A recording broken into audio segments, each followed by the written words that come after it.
It's looking more and more clear now that the New York Rangers are probably going to be missing the playoffs, unfortunately, this season, which is definitely disappointing after, coming into this season with a lot kind of higher expectations of at least, being a playoff caliber team. It's definitely disappointing to see where this team is at right now and probably, going to be missing the playoffs.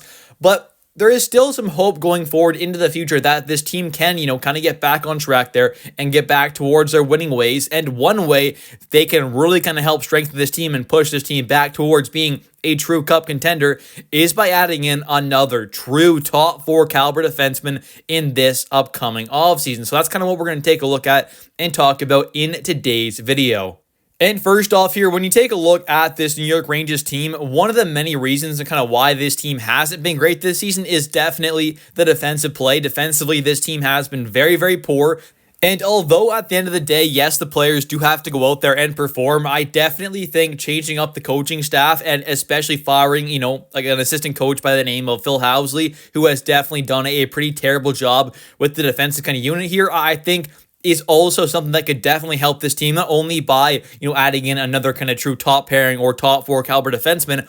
Obviously, that would help this team in a big way, but also, firing this coaching staff there, getting a different head coach in there, some different assistant coaches there, a different kind of defensive kind of system maybe, or just at least a new defensive coach, definitely could help this team out quite a bit in my opinion. So not only adding in, a true kind of impactful defenseman, a true top 4 kind of guy, but adding in a new coaching staff with a better kind of system or just a different kind of system that maybe fits this team a bit better definitely could help this team out quite a bit. And, a guy like Carson Soucy has definitely taken a lot of flack from a lot of fans, and, that's completely fair. He has definitely not played great, but name me some defensemen on this Rangers team that have played great throughout this entire season so far. You really can't. So I don't think Carson Soucy coming in here at the deadline, right around there, not having a ton of game time, not having a ton of practice time with this team in this new system, I understand he hasn't played great, but I also, want to cut the guy a little slack there because I am hopeful that going into next season there, he is able to kind of, take those steps back up to where he's been, at this season at moments, in the past at moments as well, because I still think Carson Soucy, at worst can be a more than serviceable kind of bottom pairing defenseman. Is he going to be a true, top 4 caliber guy? I don't necessarily think so. I think he is more of a kind of lower end second pairing kind of guy. If it's on your second pair, you can kind of get away with it, but it's definitely not ideal. So I think in a different system, Soucy can definitely be a lot better, and hopefully next season will have a much, bigger impact on this Rangers team and a much better one. So I understand Soucy has been bad, but there have been a lot of players and a lot of defensemen on this team who haven't played great this season. So I am still, a little hesitant to kind of, completely throw out this trade as of right now. But obviously, yes, Soucy has not played great. But you still have other guys like an Adam Fox, a Will Borgen, and a Braden Schneider, who I all think are very solid pieces, and you could all argue are, top 4 caliber guys. Obviously, Foxy is a true number 1. I think, Borgen and Schneider right now are kind of more lower tier kind of second pairing kind of guys. I think Schneider could definitely play a role in a second pair, but ideally you have a guy like Borgen and Soucy on that third pair. I think, maybe Schneider can definitely, get that chance on the top pair, maybe alongside Foxy on the left side there, as he does have experience playing on both sides now. So I think,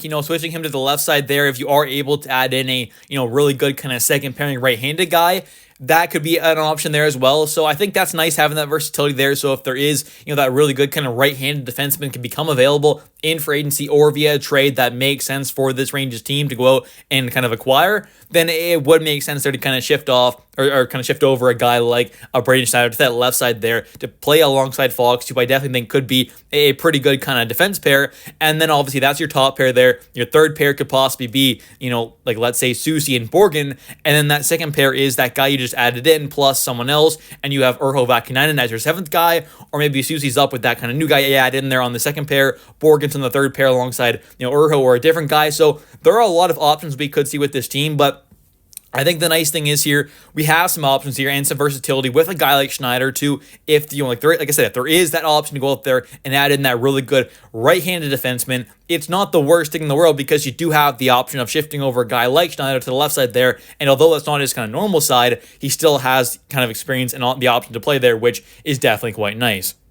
And in this upcoming free agent class, there are a few, solid top four caliber defensemen, especially after a guy like Jacob Chikrin did get that extension, though. The market has kind of, limited itself for sure, and there are definitely some names coming off the board. I mean, earlier on, there was Marcus Pettersson, who was potentially going to hit free agency. Obviously, he got dealt from the Penguins over to the Canucks there. He ended up signing an extension with them, so there's kind of two guys who signed extensions, obviously, who are off the board now in Marcus Pettersson and Jacob Chikrin, who are both, I would say, top four caliber defensemen. So a little unfortunate there, but I'm sure come, offseason time, there's going to be some guys become available, via a trade. It happens pretty much every offseason there. Someone's going to become available there. And also, on the kind of free agency side of things there as well, there's going to be some good players available. It just kind of depends who and whether or not they're the right fit for the Rangers. But I am hopeful that this team is going to go out there and make some major moves happen in this upcoming offseason to really kind of get this team back on track here towards their winning ways, because right now, this team is just not built the right way, and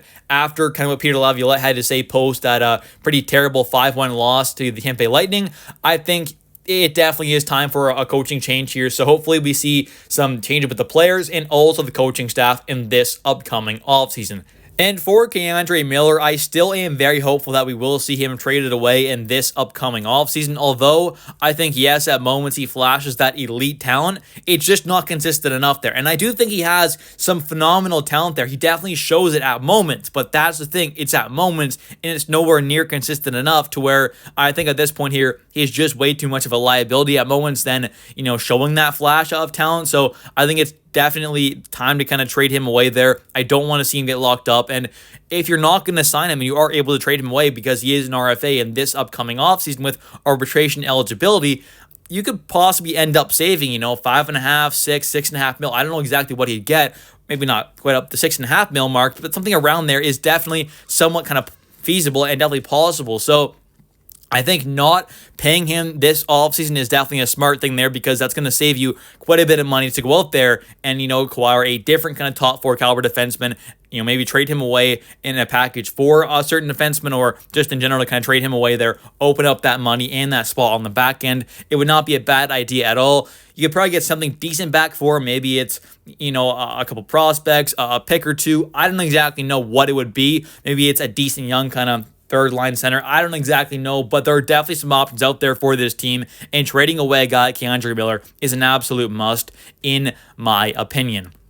Anyways, thank you all so much for watching today's video. If you have enjoyed, definitely don't forget to hit that like and subscribe button for daily New York Rangers content. And if you are a New York Rangers fan, definitely don't forget to comment down below your thoughts on today's video. What are your thoughts on trading away Keandre Miller? What do you think this team could get back for him? And also, what kind of moves do you want to see happen on this back end here? Do you want to see, kind of two top four caliber defensemen added in there? Do you want to see one? Obviously, adding in, two would be ideal, but is it realistic? I don't necessarily think so. So what kind of top four defensemen do you want to see added in here? Do you think it's going to come, via free agency trade?